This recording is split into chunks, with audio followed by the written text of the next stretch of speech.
So we are now in the big room. So this is our largest room. It's about 30 by 50 feet.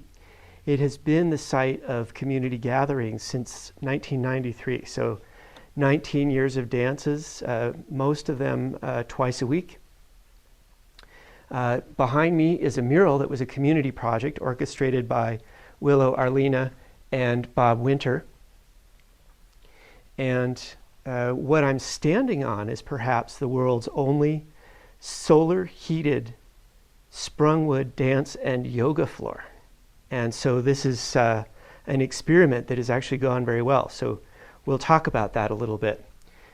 We had to come up off the slab floor from the hall 1.5 inches. So we had to put in a little ramp here. And we marked the edges of the ramp with walnut. The oak floor expands and contracts a little bit seasonally. And so that's just something we didn't expect, but it's there. But it does pretty well. What we have is 3/4 inch of oak, and then stringers supporting that are sitting on elastomeric bumpers. And then the whole thing, and the 3/4 inch stringer allows us to get the 5/8 PEX, which is the only significant source of heat into the building, except we do have some solar gain. We do have a wood stove should we choose to use it. We really don't use it much anymore. This room performs quite well. Under everything is a layer of reflectix, so that's thin foam. It's about 3/16 of an inch or something of foam, and then 2 layers of reflective mylar. And that keeps a lot of the radiant heat in the building envelope. The other major thing that we did as part of this was to actually cut the perimeter floor and pack it with a certain PSI rating, which is engineered, and of insulation. And what that does is it creates a thermal separation between the perimeter floor and, to some degree, the soil underneath that slab and the perimeter wall. So then what we have is really isolated thermal mass. The other thing we have here is that the actual wall itself, remember, is cinder block, which we inherited with the building. So the embodied energy of that cinder block we just kept, and we kept it in the building envelope. And then we put 3 inches of foam on the outside of that and a layer of stucco. So that does more, and it actually improves the performance of the building winter and summer. And in addition to that, because we have a sound sensitive neighbor and we have these community events, what we did is we put in what's called sound channel, which is a metal, it's like almost like 2x4, but it expands and contracts when the bass thumps. And then that's hanging the 5/8 drywall, and on top of that at the bottom we put some a 1/4 inch of plywood, which just makes the surface more durable. We get a lot of people in and out of here.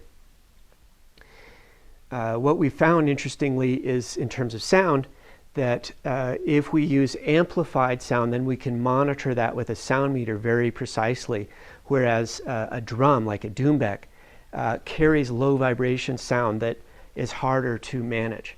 But when we amplify the sound, we can just dial it in very precisely. Another thing relating to sound is that what we have here is a box. And when we first finished this room in the new remodel, we had hard surfaces, floor, walls, hard walls, ceiling, and the acoustics were really terrible. There's a lot of echo.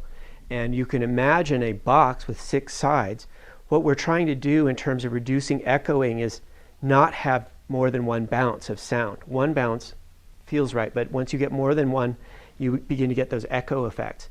So what we did is we put sound management tile, so there's a medium rated sound mitigation tile that has a sort of interesting texture on it on the roof and then on the ceiling. And then we took the, we used the stage curtains, which are very thick and do catch a lot of sound, and put that on 2 walls. So then 3 of those 6 surfaces are basically sound dampening surfaces. And now what we have is really good acoustics.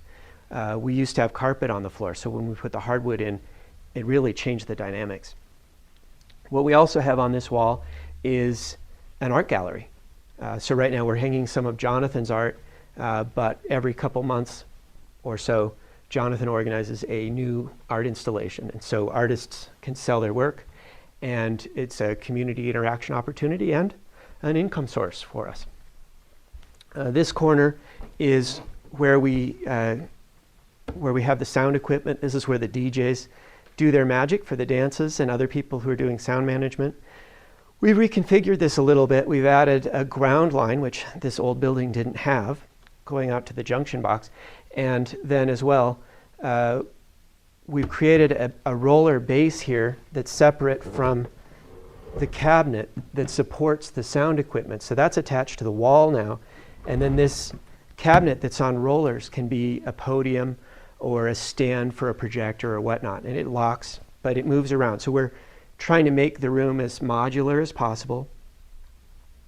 And then as well, we have a curtain. So this just hides all of this here. So we can create a certain feeling in the space. And then you can see these curtains. They do a number of things. They can stop sound from leaving the building.